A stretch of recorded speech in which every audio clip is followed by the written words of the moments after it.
March 2nd. There's literally a week before we know the fate of XELA Technologies and their ongoing NASDAQ listing.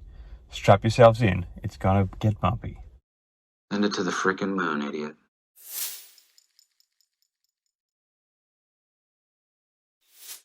Hi again everyone, I hope you're all doing really well. So I've been asked by a number of people for this, and I do feel I need to do another video, and that is to provide an update on Exela Technologies, ticker symbol XELA.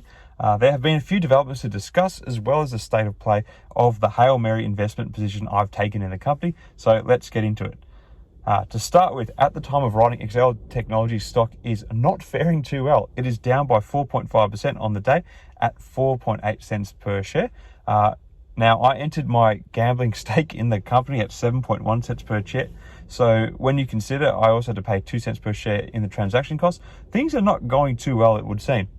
Well, it's not all doom and gloom, it would seem, at this point, however, as a couple of SEC filings have revealed a couple of positive developments. Firstly, on the 17th of February, an 8K filing was made to confirm that the company had paid the missed interest payment they had earlier filed about in January, and many were viewing the missed interest payment by the company as a sign that it may be on the verge of insolvency. So credit where credit is due. The company did say they had the cash for this move and they delivered within the legal window, which they were permitted to do so. Moving on to another corporate development, which was on the 13th of February, a 6.75% stake in the company was taken out by an organization known as Shea Capital when they purchased 8.25 million shares of common XELA stock. Shea Capital is a New York-based fund that has about $330 million in funds under management. While their XELA purchase is a drop in the ocean for the overall fund, it has to be seen as somewhat positive that a fund this size is willing to take a stake in XELA when the negativity and the potential delisting threat that the company has around it is so strong. So I'm viewing this as a positive one. On the delisting note, we are approaching the NASDAQ hearing date of March 2nd. In fact, it's just next week, where we learn of XELA's fate and whether they stay on the NASDAQ or not.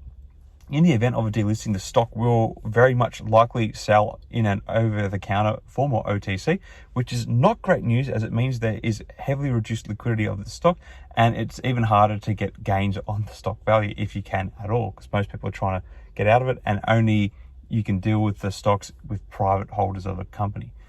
Now, just to unpack my Hail Mary play for those that haven't been following it, much of it is pinned to the fate of the delisting hearing. So in the event that Exela survives and remains as a listed company, there were plans underway last year by the company to create a separate European XBP listing while remaining the controlling shareholder.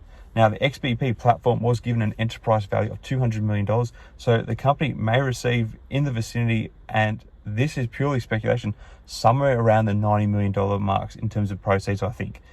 This money was earmarked to reduce company debt, which God knows they need to. And while this would be good news for the stock value, the other key detail worth noting was that there were intentions to undertake a bit of a stock buyback. Now, given the current market cap of only about $6 million, this would have a huge explosive effect on the stock price, which I think would garner greater retail and investor support and really send the stock flying beyond its sub 5 cent per share level that we see it at today. Given the two major catalysts we need to navigate, it is obviously a high risk, high return play, and the $3,000 I invested in the play, I am fully prepared to lose, because there is a very real chance that this will all evaporate to nothing, and hence why I would not recommend this gamble to anyone. But as I always say, you got to be in it to win it. Anyway, that's about it for this update. Let me know your thoughts on whether or not XELA is going to get booted off the NASDAQ or not. Are you optimistic, or do you think we are about to see further falling of this tragic case of board-sponsored financial mismanagement? Let me know your thoughts in the comments below. Until next time, everyone, may the markets trade in your favour. Cheers.